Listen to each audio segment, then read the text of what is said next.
Oh, hey Emily, so funny running into you here. This is the same joke I opened with last week. This is The Swamp, it's our podcast. And it's also an acronym. It actually is funny. And the reason why it's so funny to run into here is because we already recorded this whole episode. I did see you about 24 hours ago. And we thought we had this all boxed up, packaged away, ready to be edited and then released. And then we looked at the footage and we listened to the audio, and that is quite far from the case.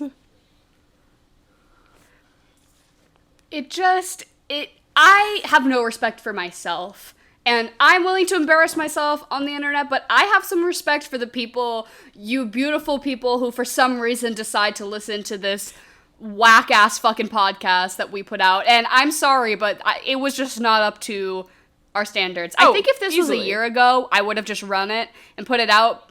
But now that more than 2 people listen, I had said the same point like 6 times in a row, and it was not even a good one. And I was like, at this point, we were so drunk. That was the reason.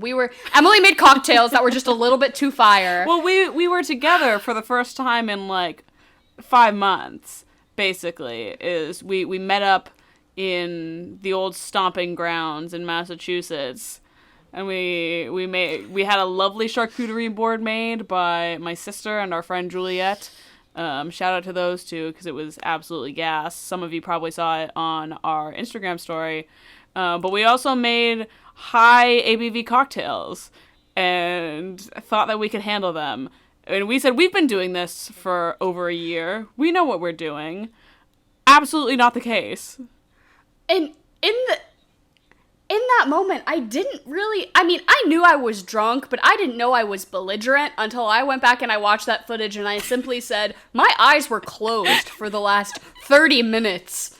And we're trying to be visual people now, so it just was not... I was going to say, well, here's the thing, is we recorded that. But anyways. And maybe it is a shock to you all, maybe it isn't a shock to you all. I've been much drunker recording this podcast before than I thought I was that night. But this was a wake-up call. Maybe I'm getting old. Maybe I can't handle my liquor like I could a year or so ago. But yeah, if you didn't know, we do be drinking during this podcast. Most of the time. Yeah, I'm not that smart, but I'm also not that funny, so I gotta fuel, one end of the stick or something. Is that a saying? I don't know. But we're re-recording this because I was just too embarrassed to have you guys see me. You can see us like this. You don't get to know us that intimately yet, but if ever the day comes that we decide to monetize any content and we have something up on like Patreon or something like that, you can give us $10 whatever. And then we'll release the drunk cut. I know, we were trying to think if there was a good cause that we could put this horrible Ruby Sparks episode behind a paywall. Raise some money for a good cause, but have like some medical thing that you need paid for or anything like that. But nobody's gonna pay to watch our shitty Ruby Sparks episode. I would like to think that you guys want to get to know me that intimately. Maybe that's just me having an ego. But I enjoy the company of drunk people. If I'm drunk, get drunk with us and watch the podcast. Who needs this? Does someone need like top surgery? Someday. Like, if you you let us know and we'll start GoFundMe for you with our drunk episode. Right. But also the reason though, because a lot of other podcasts I don't need to make money behind a Patreon wall, and they'll do bonus. They do like bonus episodes and stuff, and I do subscribe to a couple of podcasts to get monthly bonus episodes, but I don't think this is worth anything. Like I don't want to charge people for this. I need a cause. If someone has something that they need, like your housing for college or something like that, I'll give you maybe if 10 people buy this episode for like $10, I'll send you $100. It's not going to help you with your housing very much. It's going to buy you like 1% of it. Exactly. You can get like an air fryer. But I love you guys. I love you guys enough. I want to help you if my drunk rambling can do that. Maybe I just have like maybe somebody will put this behind a paywall. I'm like, yeah, no, buy my content so I can help you. I just think it'd be. But like we refuse to run ads for like the sanctity of the pod, but we will put the drunk Ruby Sparks episodes up to help somebody get top surgery. Like I think that is the foundation on which this podcast could be monetized. If you need something, I'll put it up. I can't guarantee. But we cannot guarantee no that guarantee anyone... of any money. But anyways, this is our Ruby Sparks podcast. Episode, and this is our finale, our grand finale. We had we had to do it twice, covering Ruby Sparks for the end of Paul MAYno month, and I think this is a good way to end it because they are together and they do this movie together. It was kind of a thing that she wrote it and then they star in it together, and she definitely like wrote it with the two of them in mind to be, you know, those two characters. So I just think this is a really sweet I think it's funny that we're recording it twice because it did take us about 4 hours to watch a hour and 30-minute movie because we just kept getting sidetracked. Yeah, it's 104. It's a 104-minute film, and I think we started it at like 10 o'clock, and we didn't finish until 2 a.m. Yeah. Like, fully. But, I mean, come on, that cheese board. Sometimes you have to pause the film because the snack is so good. They're like, I need to devote 100% of my attention to this snack. We'll talk about what we ate more, but it was really good. Yeah, shout out to Alyssa, Julia, and also my mom. My mom did get and gather and create the board. It was absolutely lovely. It was the best snack I've eaten while watching a movie in a while. I do think normally I'd say we perform better when we're in person, but this was, It's too good. Yeah, it was too indulgent. Went all in. But do we want to give... But we did do 2 in a row, so next week you will actually get to see us be together, and we weren't drunk for that one, so hopefully that'll make up for it. So next week it'll be like it's the past but also the future. Yeah, we're jumping time a little bit. If you care. It's sort of a multiverse of madness situation. If you ask me, we're sort of jumping around the timeline. Ugh. We're sort of wormholing wormholes. I was going to say, can we everything everywhere all at once instead of multiverse of madness? Yeah, right. No. I don't think we're of that I'm not standard. that good yet. I don't think we're of that quality. But Ruby Sparks, so we did want to thank a couple of people. I thanked them about 15 million times, drunkenly and slurredly the first time around, but I do want to repeat for the final time. Thank you to the people who requested that we do this movie, because we were originally going to do There Will Be Blood, and then the minute somebody requested some other Paul MAYno movie, I was like, yes, any excuse to not watch a Paul Thomas Anderson movie that's 4 fucking hours long. So, and I think that this is going to provide a much more interesting discussion than an episode about There Will Be Blood. I'm not going to talk about oil. I know a lot of y'all are like film people and maybe you would have liked it, but yeah, I don't know much about fracking other than RuPaul. So we said we just talked about the bludgeoning scene and that's about it. Yeah. And like Paul MAYno's great in it, but I'm as much more as excited we have a handful of film people that listen to this podcast, I think this very much is more in the vein of who you are as an audience and who we also are as podcasters. Yes. And especially because it was more than one person. It was 2 or 3 people who actually were like, "Oh, you're gonna do Ruby Sparks? You should do Ruby Sparks." And I had never seen it before. I had never heard of it. And then the minute I googled it and saw that it was Zoe Kazan and Paul MAYno together, I was like, "Wow, that's crazy." I never knew that they did so fun anything together. To be like 5 years deep in a relationship and do this movie together, like it must have been like incredibly just a good ass time. But at the same time. Except for, like, when they're portraying the most toxic and horrible I feel like relationships. It must have been a good time, but also, like, I feel like it could be a little emotionally demanding. Yeah. Tough. Actors do be acting. It is still their job. Yeah. It's like, could you imagine your significant other, like, coming to work with you? Like, do you think you could go to work with Henry? Do you think you could be able to do it? Oh, well, okay. he doesn't have a well, job, there's so that. yes. Right now, right? We're actually, if anyone can see my incredibly messy kitchen with boxes, I'm in the process of moving. So hopefully a new scenery to come. Not that we've been visual very long for you to know anything about me, but I'm getting out of fucking shithole bumfuck upstate New York. I'm sorry if you're from upstate New York. I've only been here for a year, but fuck this fucking shithole of a place, and I'm ready to get out, and I am. So, about to move. Anyone in the greater Portland, Maine area wants to be my friend, slide into our DMs.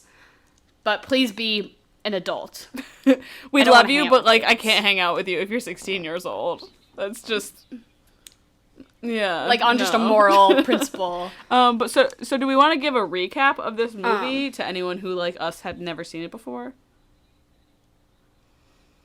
Yeah. So I would say, like, on the most basic of scales, it's this character named Calvin, who's played by Paul MAYno. He's a writer, and he wrote this really profound book when he was pretty young. I think they said he was 19 or something, and he wrote this book, and it got really famous, and they were calling it, like, a great American novel, which I think that's only something you say about, like, Mark Twain. To Kill a Mockingbird. Like... Right? So he wrote this really incredibly well-received book when he was very young, and then since then he's really struggled with writing because he, you know, had such great success at a young age and a lot of, like, personal trauma, or not trauma, but just, you know, the mental health of, like, getting kind of famous for something you're not even sure you're, like, really good at, or, like, also... I don't know, he's struggling to find inspiration, basically, about what his next project should be, and there's a lot of expectations on him as a writer. And he does go to therapy, which, typically, as a man, that's a green flag, but in this case, it pales in comparison to the huge red I'd like to give it to him, but I man can't. has. It's not enough. And so... he is basically struggling pretty socially. He doesn't really get outside of his very small social circle, which is essentially just his brother and his brother's wife. And he starts to write this character. His therapist says, write a story about someone who sees your dog in the park and they like your dog and they spark a conversation with you. Write a story about it. And then maybe that will sort of serve as some sort of, you know, confidence booster for you to be more social with people out in public. And so he writes this story about this girl who comes and sees his dog, and he's like, wait, that's my dream girl. And now I'm gonna write this whole character about this girl. Her name's Ruby Sparks. Her middle name is Tiffany. She's a little quirky. She's from Ohio. She's got her flaws, but she's perfect for me. And so he writes all this stuff about Ruby, basically until he, like, writes her into existence. She becomes, like, a living, breathing person. And so then... yeah, so she just appears in his house, and she's, like, cooking breakfast in her underwear. She's like, haha, Calvin, you're so funny. And he's like, what the fuck? I'm going insane. Because this is the girl from my story, and now she's here. And so he thinks he's going nuts, and he tells his brother, and he's like, I can see this person who's not real, whatever. And he's like, well, just go on a date, or, like, go talk to somebody who you know is real to, like, ground yourself. And so he goes out with... what's that actress's name? I know she... yeah, she plays Maybe in Arrested Development, and then she also has, like, a really good episode of Broad City where her and Alana are, like, but, so he goes out on a date with her, and then Ruby shows up, and is like, this is my boyfriend Calvin, and throws a drink in his face, and he's basically like, holy shit, can everyone else see her too? And they're like, yeah, we can see her, like, she's causing a scene. And so then he basically realizes that she is a real person, and he, you know, kind of confirms by, like, bringing her around to his brother and being like, can you see her? And he's like, yes. So it's confirmed Ruby is a real person, and as he writes her, she becomes more of a developed person, and so he writes her to be, like, really confident and independent, but then when she starts behaving in ways that he doesn't like, he writes her to be more clingy, and then she becomes insanely clingy. So it's like he gets to control, like, sort of her entire existence. Like, he basically is God to her. And they have this, like, incredibly toxic relationship where it's, like, really, what is it, symbiotic? Yeah, I know what you're talking about. Is that a word? Symbiosis? Symbiosis is when the clownfish goes into the reef. Parasitic. But what's it called when it's two people? And parasitic! Yeah. Yeah. So, yeah, it's, like, really parasitic, I guess, toxic in that way, and it basically comes crashing where she is like, I want to leave you because I don't love you, you don't love me, like, this just isn't working. And he's like, you can't break up with me, I literally control everything you do. And she's like, fuck off. And then he starts writing, like, Ruby jumps, Ruby does jumping jacks, Ruby does this, and he basically proves to her, like, I'm in control of you, you're not a real person. And then at the very end, he writes, Ruby is free, and she kind of gets released from his clutches because he wrote it into existence. And then he publishes this book titled The Girlfriend, which is his next big successful book. And then he bumps into her, or, you know, somebody who looks exactly like her, but that we would perceive probably to be her, at the park, and she's reading his book, and they have a cute little meet cute, and he's like, ha ha ha, I won't spoil it, but, like, obviously we all know that was her, but now that she's free, she has no memory, so she now just gets to be her like, own sentient person. It's also like, was she even real? Good for her. Thing, you know what I mean? It's like kind of, it's kind of ambiguous whether it was enough that you're like, meh, and it's also like, I watched this yesterday, so I haven't formed my own, like, reality for it yet. Yeah. My opinion is that he released her and that she's her own sentient being, and that she just had no recollection of their encounters at all, and that was him actually meeting her in the park. But I don't trust him. It was kind of honestly a happy ending for Calvin. I didn't want that. And I don't trust that. I don't trust that motherfucker to not be shitty and manipulative again. Like, it's supposed to be like he learned his lesson, like he freed her, and that was him, like, learning his lesson. But, like, no, I think he's still kind of a piece of shit. Movie, and I know we talked about this when we first recorded it. It's very 500 Days of Summer for me, which, like, also sort of ends with like that happy ending of, like, oh god, what's his name? I don't know. Yeah, Joseph Gordon-Levitt girl has realized that, like, Summer was never his, and and then he goes and he meets Autumn. Yeah, no, it's like, it's very, which obviously, like, is the movie that this was like, maybe not the specific movie, but, like, that's the movie that immediately comes to mind when I think of, like, what this film is playing off of, and the Manic Pixie Dream Girl, and, like, the terribly toxic man.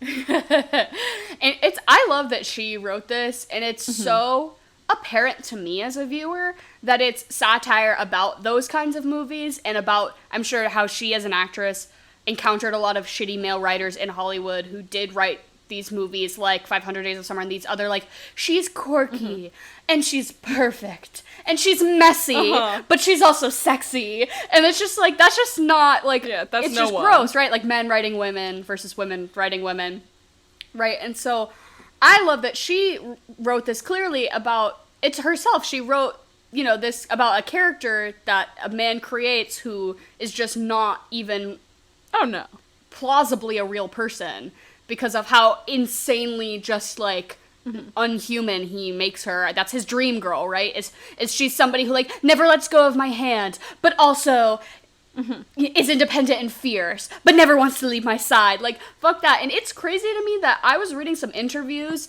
because this movie came out in 2012, which I think was pretty peak Manic Pixie Dream Girl. Like, I'm gonna say it was, like, late 90s, kind of really in the early 2000s, and then this is around the time when it really was, like... It's so funny, because a lot of people, I think, trace, like, the Manic Pixie Dream Girl thing back to, oh god, what's it called? It's Jim Carrey and, Eternal Sunshine. I feel like a lot of people. Oh, I thought you were gonna say Cameron Diaz. I'm like, The Mask. Yeah, Jim Carrey was the Manic Pixie Dream Girl in The Mask.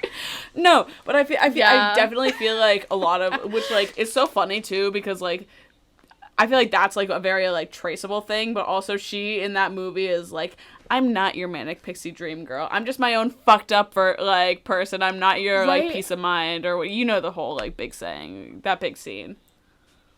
Yeah, that movie was self-aware, that movie was self-aware. So many people read it wrong. So many men saw that movie and read it so wrong, and they were like, I want her.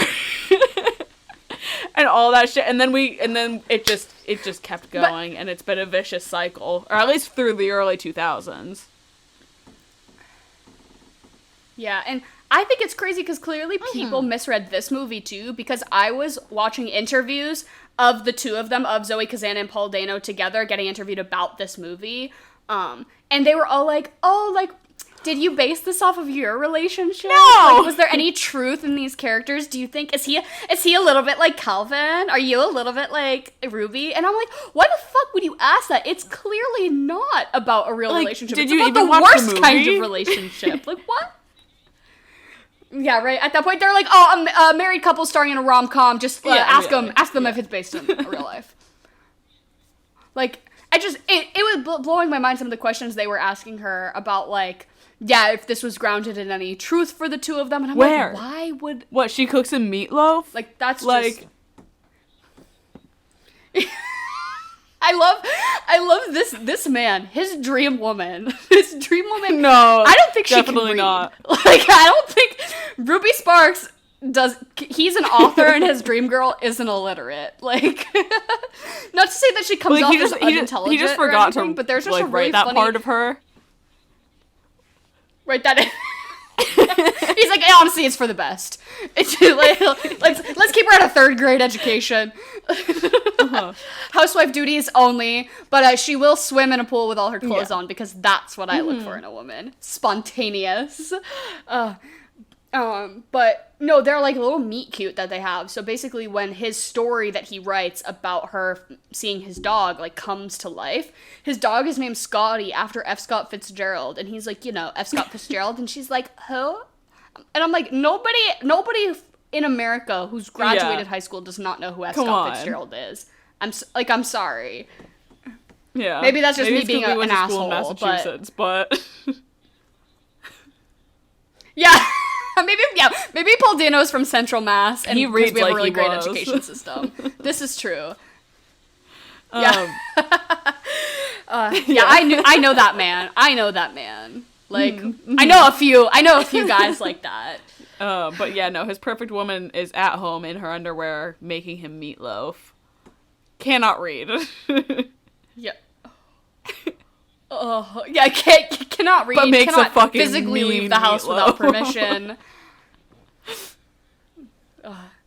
And there's that whole middle section where basically he can tell that she's gaining a little bit more independence, and that maybe she's not wanting to spend as much time with him, so he writes in, like, she's incredibly clingy, essentially. And then there's that one scene where he lets go of her hand while they're walking down the street to pick up the phone, and she stops walking with him. And he's like, what? And she's like, you let go of my hand. And then she has a meltdown. She cries in the bed. And then he writes, like, Ruby is fiercely independent. So it's just like every time he writes her one way and then he behaves the way that he, in theory, wants her to behave, he then just has to change it to something else. Yeah. Which is, I guess, the point of the movie is that you can't have those expectations for people, because if you want That somebody to doesn't be work, all or yeah. nothing, No. like, that's not a how it relationship. works. Can we talk about the absolute jump scare in this movie? I was the so two pleased back-to-back with jump this. scares. Annette Bening and Whoever outstanding. Antonio Banderas. Wild. Absolutely wild casting in this movie. For not only... So Paul Dano plays Calvin, and then Calvin's brother is played by the guy from the Mindy Project, and they just don't look even a little bit alike. Yeah, that's about it. They're both Caucasian. Yeah, no, and it was so funny because you could tell they, like, tried to make Paul Dano, like, hot in this movie. Like, that, like, quirky, like, nerdy boy attractive and everything like that, which is, like, the only time you can do that is when you're not trying to make Paul Dano attractive. Like Okja. He was at his hottest. I think they knew what they were doing. Slick about They knew it. what they were doing in Okja. They're like, yeah, this one, it was trying His a little bit too hard for sideburns? me, but do you Ugh. know that meme that's going around that's like, It oh, was a the lot. sideburns were so jarring. The blonde hair and the sideburns were a lot, but you know that meme right now that it's like a picture of those wireframe glasses and it's like, this is the sluttiest thing a man can wear? It's like one step away from that with those little glasses he has on. I'm like, they really thought they were doing like, you know, the indie boy moment with this. But, and then his mom was Annette Bening, which is, like, fucking crazy. The moment she popped up on my screen, I'm like, almost what is didn't that? clock What fever her dream am I in? because seeing her This was the first time I think I'd ever seen Annette Bening with hair past her ears. It was like shoulder length. Annette Bening is not meant to have anything other than like a chop haircut. It was, yeah. It was about my length of, or like I guess both. We had the same hair. It was pretty decently long because it's like it was kind of curly too. Crazy, yeah. She keeps it tight. She keeps it tight. Mm-hmm. Oh no, not here. She's married or dating Antonio Banderas. Oh my god, in the who was like making in the most beautiful furniture. house like, I've ever seen. Please, Swiss Family Robinson. Swiss Family Robinson was this the ad for like Verbo or like Airbnb. The things that they show you, they're like, your weekend getaway is only one click away, and it's that fucking house. And I'm like, that is not in upstate New York. You cannot tell me that that's in Utica, because I know it's not me right now. Oh my god. Yeah, no, literally, please, someone tell me where that was filmed and where I can book that fucking Airbnb. Because I would die to visit that house. It was insane. Absolutely gorgeous. Stunning. And Paul Dano's, like, bent on having a bad time there. Like, won't... Yeah, he's like, I have a difficult relationship with my mother, and she's just, like, smoking Making weed. him dinner, just being fucking a gem. A total gem. Yeah. Their house where all the walls are made of plants. Like, how can you be that mad when you're getting so much oxygen straight to the dome? Right, and she was like, how are you gonna say no to smoking weed with Annette Bening? She's like, come take a hit. I'd do anything. Like, no, I'm pissed. Anything at all. I don't even smoke weed. It makes me really anxious. I'd do it. For Annette Bening? Yeah. For Annette, easily. I would. My sleep paralysis demon is gonna be in the corner, and I'm gonna try really hard to ignore it. My sleep paralysis demon in the form of Paul Dano. My sleep paralysis Dano is gonna be in the corner. You know what? I'm gonna look at Annette, and I don't even have to say anything, and she's gonna know where I'm at, and she's just gonna cradle my head softly, give me a forehead kiss, and tell me everything is all right, and then Antonio Banderas is gonna come over with like the most gorgeous salad I've ever seen in my life. Oh yeah, I know that man makes a mean salad. French film, some like old French movie together. This is this is what I want. If you can't tell who I'm gonna choose for Fuck, Marry, Kill already, I think you know. Yeah. She gives huge, like Gwyneth Paltrow, like Yoni Egg vibes, but like slightly more askew, like somewhere in between, like the mom from Sex Education, Gillian Anderson in Sex Education, like somewhere between her and like Gwyneth Paltrow, and then like maybe our high school English teacher, Miss Biggs. Can we get Miss like, Biggs on the pod? Somewhere in that, oh my god, she would never. She used to let me eat lunch in her. She was that classroom. English teacher. We were a little too close. Yeah, meditate it. Yeah. I was like that class. Kid. Ugh, yeah, love her. But no, you're so right about that. In that trifecta. Yeah, but somewhere triangulated between those three women, that's Annette Bening in this movie. Honestly, the perfect woman. I die on my hands and knees. But I also love Antonio Banderas is like making a bench out of don't driftwood. Get me started. This was this was the oasis in the middle of this movie that I really needed to re-pique my interest, because like after watching this man fight with his manic pixie dream girl of his own creation for so long, I simply need a break, and it is in the form of this nice little getaway that they have. Absolutely gorgeous. But also with the casting, so his like only friend is his brother, who doesn't look anything like him, and his brother's wife, who is clearly not white. Like she's clearly a person of color, and their baby that they have is a white baby, and it's like six different white babies too. If you really pay attention, that's a different baby every time the camera. Infants and all that are like kind of tight, but I'm like, the baby's not in the movie for more than 3 minutes. I think they could have squeezed it with just one infant. Right, but even like make it should be not white. There's no statistically that baby was too white to come from that person. Like it made no sense. That's me being picky, but I was already kind of pissed about the casting of this movie in general. I'm like, this makes no fucking sense. And now you're telling me that white baby came from a not white come on, person. Be real like with me. what? Ugh. I don't know. Maybe they I don't adopted. think Maybe I'm so. pushing my own narrative onto this. You know, we don't know. We don't know their story. We don't know what was his name. Harry, yeah, Harry I the guess brother. you're We don't know right. his story.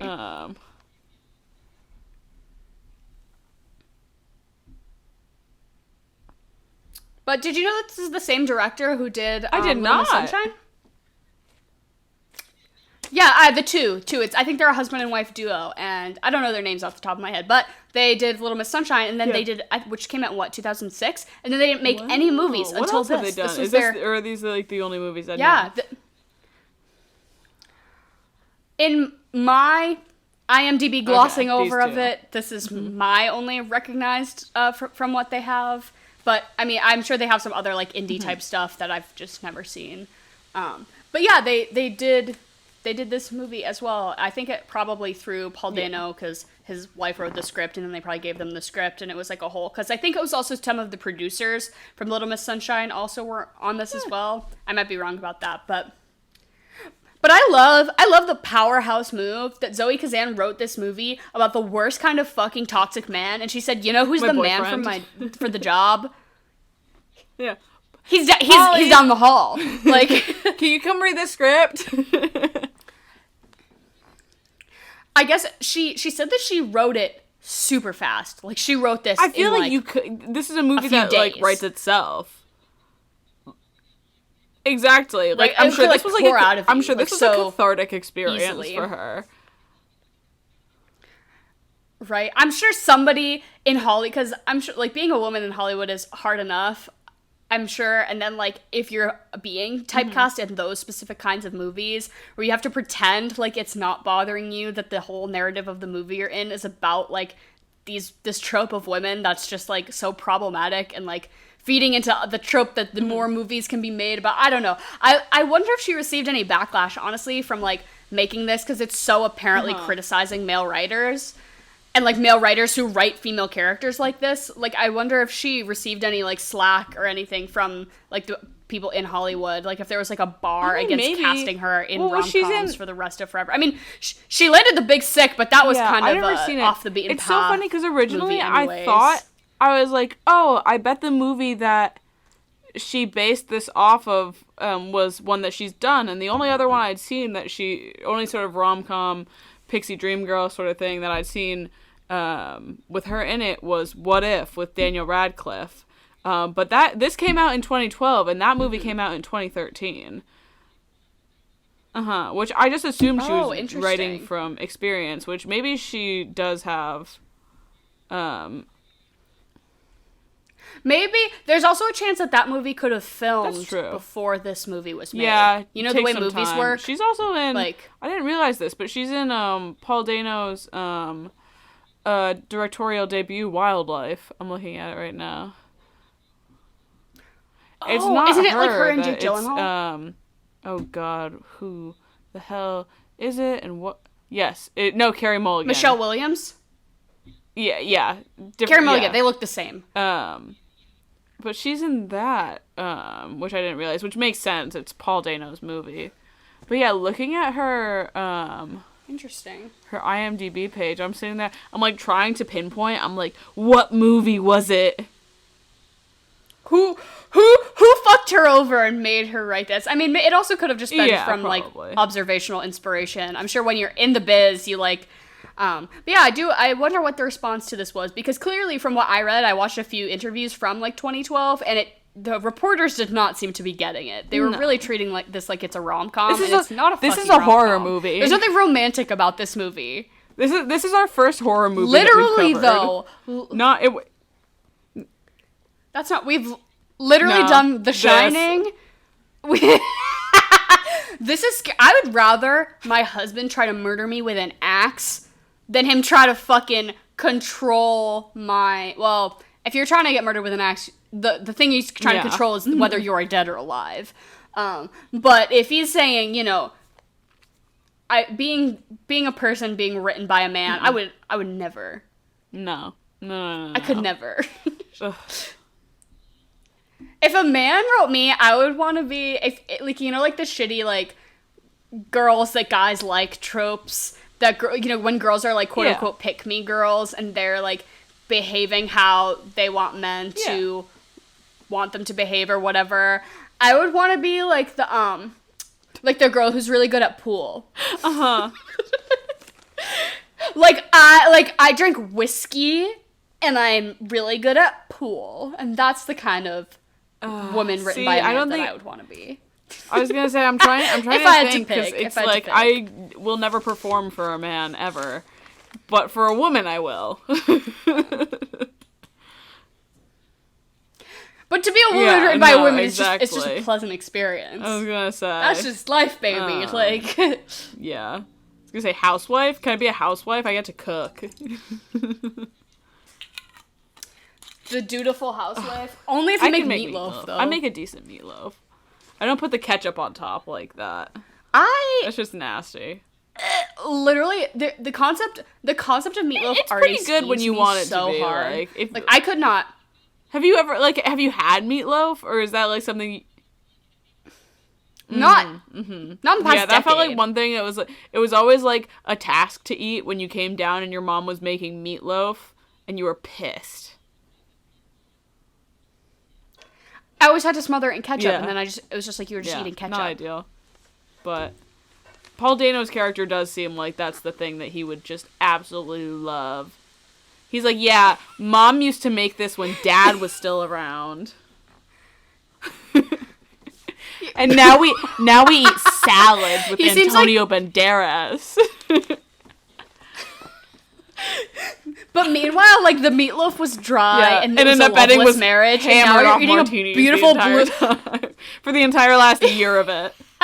And now she's ripping the bong, and you're having a beautiful kale, blueberry, goat cheese salad prepared by your cool, like...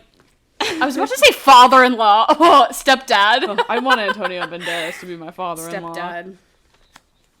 Or just my husband. I would marry Paul Dano just so I could hang out with his parents. You really think that you could handle him like that? I don't know. I could fix him.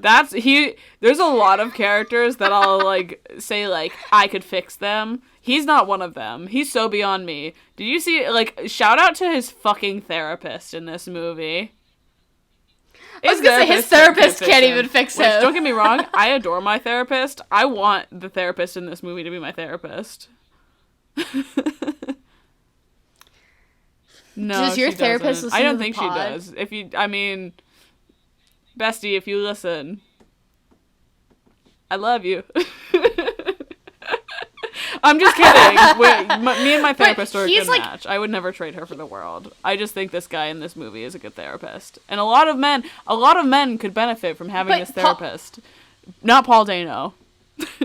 Right, but Paul Dano can't. He's not putting in the work. No. He's not being responsive to the treatment. No. He's not pulling his end. What is it called in therapy? Breakthroughs? He's being resistant to these breakthroughs. Working. And he just feels like he can come in and lay down and cuddle with a teddy bear. And that's it. Nope. He must have really great health insurance then if he's fucking showing up just to take a nap. I was gonna say, I do wish I was around like that era where like which mind you, I feel like this was never like a real thing where you go into like therapy and you lay on a couch. You know what I mean? Never have I ever gotten to lay down at therapy. I'd fall asleep. I used to... This is not relevant, but I used to get facial acupuncture done. Oh. And, like, in my lips and, like, almost inside my mouth and facial acupuncture. And also in other parts of my body as well, like, but primarily in my face. And I would lay down, and then you have to like, just let the needles sit there. And I would go at, like, I don't know, like, the afternoon or whatever, and I would get so sleepy, because you're in, like, a warm room. Yeah, it's like a massage table. A humidifier. It's like, right? And, like, an oil diffuser next to me, freaking spewing lavender in my face, and I would fall asleep with all the needles on me. I would straight up fall asleep, and then I'd wake up and I'd go, and it would be so jarring, because I'd be like, I'm gonna fall asleep, and I'm gonna fall off of this table, like in fucking Final Destination, when that person falls off the table with all the acupuncture needles in them and fucking dies, which is not how acupuncture needles work. They're not they can't kill you like that. But I fell asleep almost every session, and I woke up and you in a can't fucking like panic. I feel like you jolt away. You can't move like that too. Oh man. Yeah. Yes, I would like. I like wake up in a sweat. You just have pins in your face. Whack. But I would love to just take a nap at my therapist's office. Just lay down. And can you give me a forehead kiss too?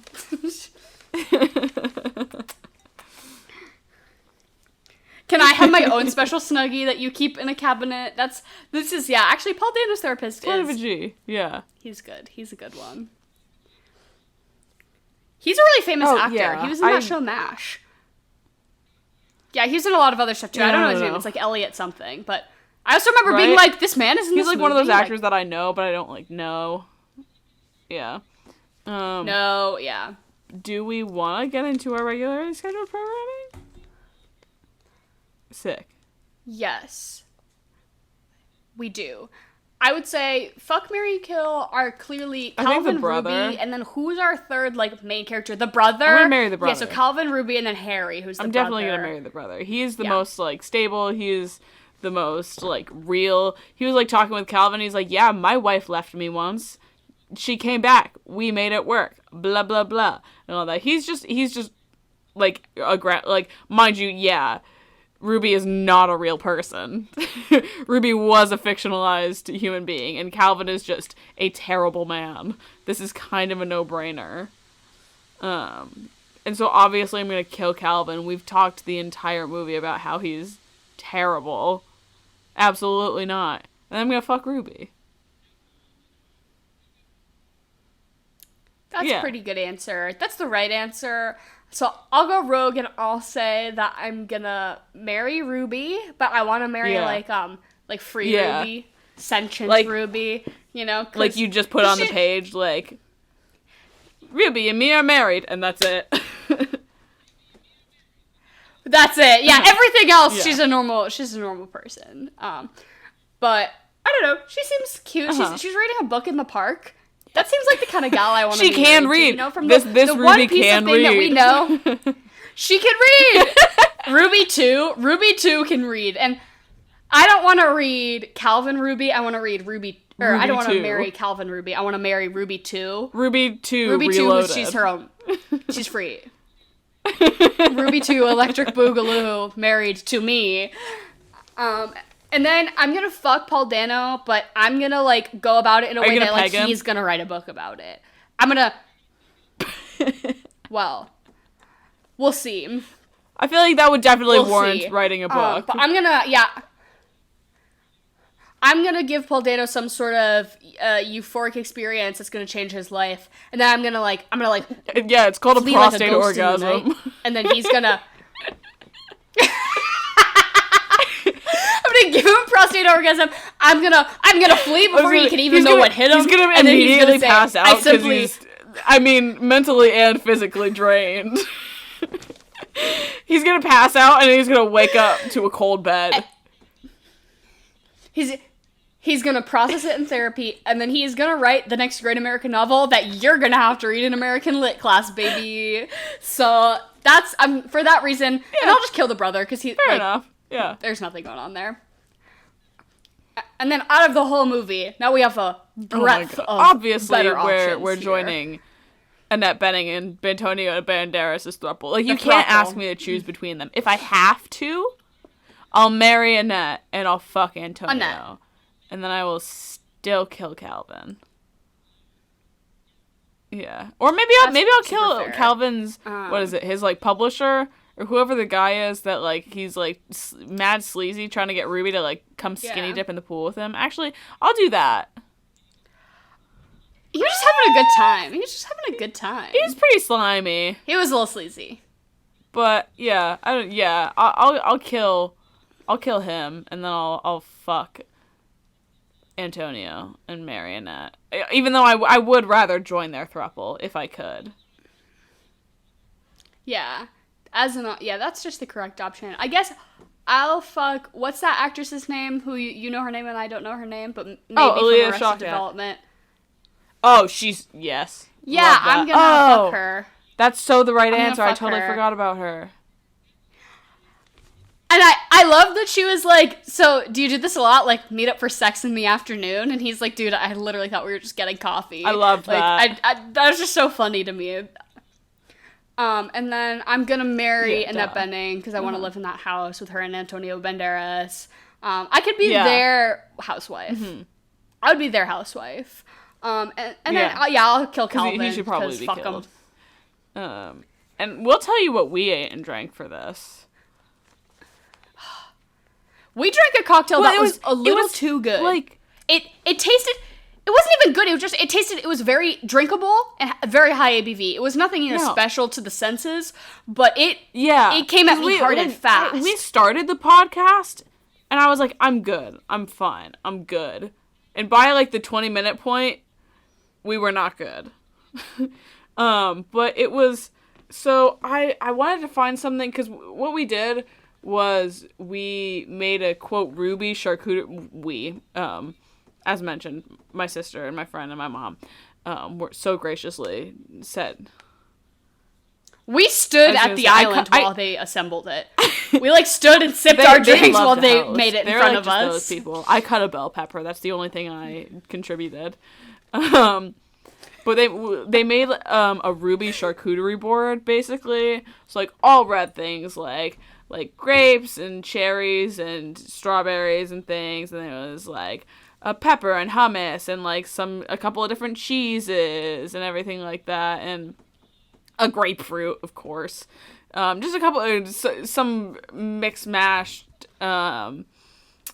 sliced meats. Yeah, prosciutto and everything like that. Prosciutto. So we had a couple of different options there. It was grand. So good. And for a drink, because I was like, okay, we have a Ruby charcuterie board.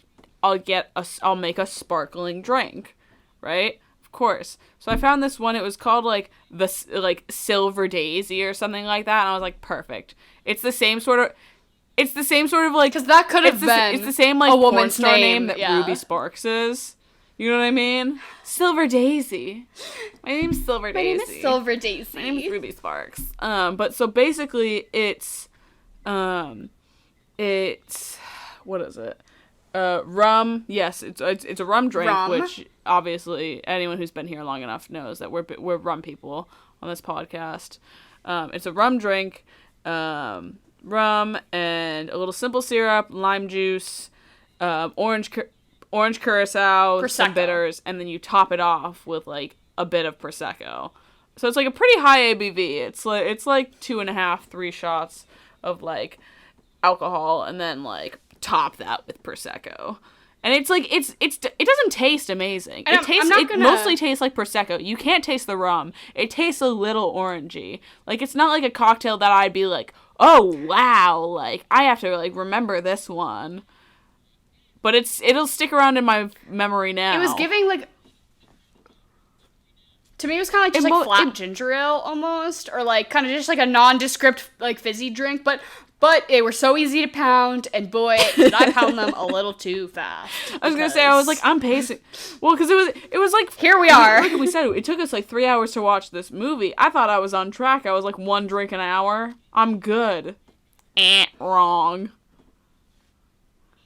3 but drinks. But 1 drink was like 4 drinks. But if you're looking to get hammered to watch this movie, I would highly suggest that. Or any other sparkling drink. I know that and I think you also really enjoy a French 75. Yeah, really super easy. Yes. It's like vodka and lemon juice and Prosecco, basically. And it's a lovely little cocktail. Mm-hmm. But yeah, anything sparkling. And yeah, I think do a fun little red charcuterie board.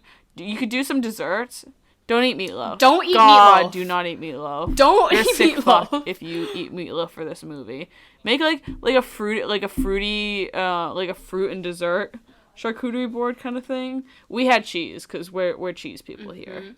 But yeah, like a little red velvet cake kind of thing. Some strawberries, some cherries, whatever you want, and then like a fizzy drink. I personally don't care for grapefruit. I don't like it really as a fruit, and I also definitely don't really like like grapefruit juice in my cocktail. Like, I was gonna say, if but it's given to me for free, like I'll just drink well, it. the But last time by choice, it's looking up like drinks for this, I was like, we have to avoid grapefruit because the last time we had grapefruit was, I think it was for But I'm a Cheerleader, and it was awful. It was a shady lady, trash, and it was not what we were looking for, even in the slightest. But to do it ruby makes sense if you like want, grapefruit, do a grapefruit go drink. for it. Do some sort of grapefruit drink, not a shady lady, but whatever else tickles your fancy.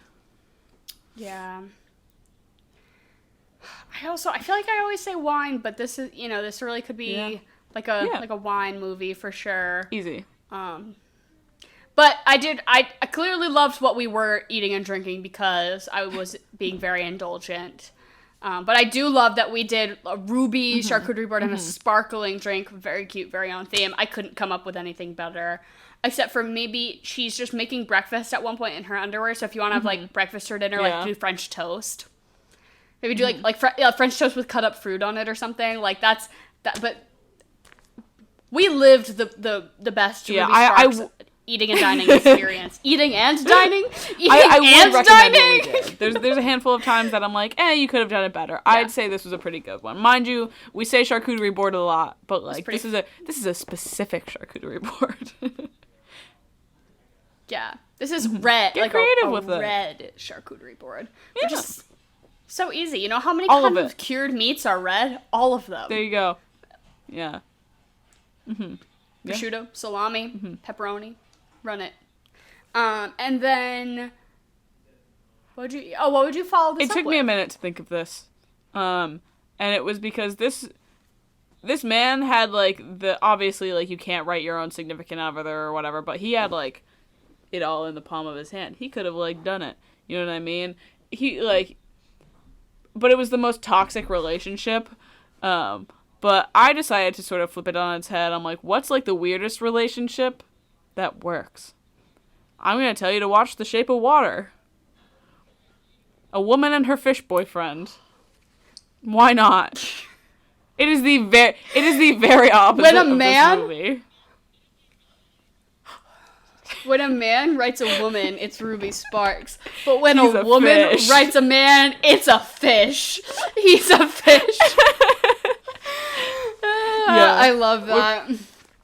I love that. When she feeds him the eggs, that's the kind of romance that women yearn for, you know? Like, men yearn for, like, we're gonna dive into a pool with all of our clothes on because she is so spontaneous. Women are like, I want to cook him an egg, and he will love it. Exactly. My fish boyfriend. My favorite part of...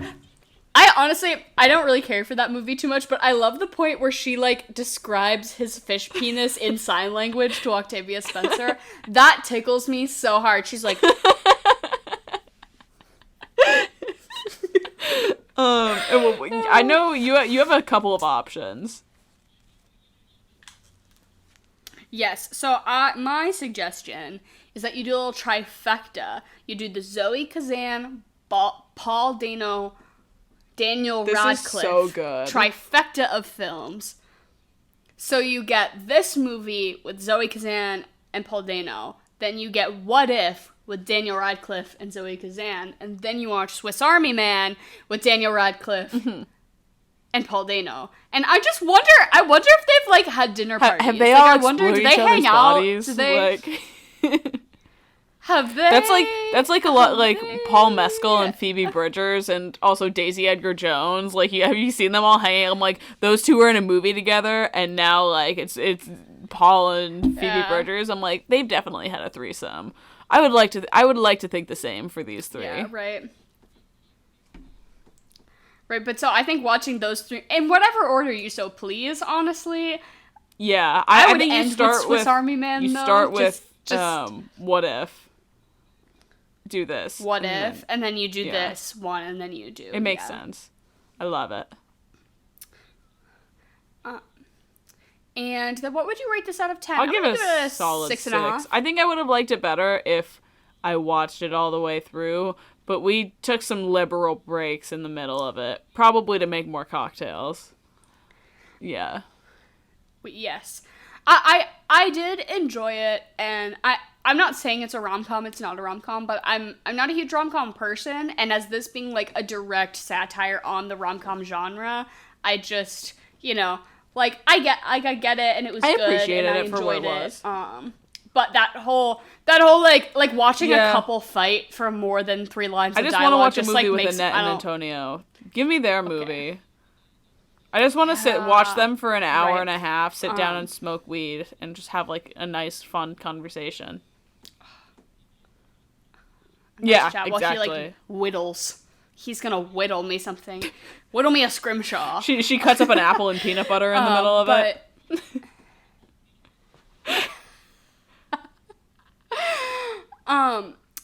But yeah, this was our end to Paul MAYno month. Thank you for all who tuned in. Like we said, if there's any future interest, if you'd like to buy the horrible hour-long video I have of us, like, sitting on a couch like this. Yeah, my like, dog came into the picture at one point. Wait, I don't know if this will... My cat Winston is being so sweet. Oh, what right a guy. now. My sweet boy. But this will also be promo for anyone who's listening. Go subscribe to our YouTube. We are trying to be a more visual podcast, so we're videoing it now. We're putting it up on YouTube, or even if you're just a listener on, you know, the regular Spotify, Apple Podcast, go give us a subscribe. You know, why not? You might want to pop in every once in a while. So the link to that will be in the description below, and likewise for all of our other listening platforms, all of our social medias. Definitely slide in with month themes, movie suggestions, chocolate or vanilla ideas, all of that good stuff. We've got merch as well. So if you do want to support the pod, you cannot buy our drunk Ruby Sparks episode, but you can buy some swamp-themed booty shorts. So go do that, check them out. And this has been Paul MAYno month, and thank you so much for tuning in. And next month, Pride month, we are super excited to dive into some sexual awakening, queer sexual awakening movies is our theme for Pride month. So we'll definitely keep your eyes peeled on our social media. We'll be running some polls about what all of you listeners' queer sexual awakening characters are. I'm so excited to hear. This is like one of my, like, what cartoon character did it for you? Like, a little too much as a kid kind of thing. So that'll be our theme for next month. So if any of you have any, you know, suggestions or thoughts on that, definitely feel free to DM us. But we'll definitely be running some polls, and we're definitely really excited for that. And next week we'll be covering Pirates of the Caribbean. We've done it already. It's the past. Podcasting, meta. This is getting really. But next week, Pirates of the Caribbean, the first one. Diving into Keira Knightley's we'll be doing effect. that. So stay tuned. Her wet nightgown. So keep your eyes peeled for that, and thank you all for listening as always, and goodbye and good night.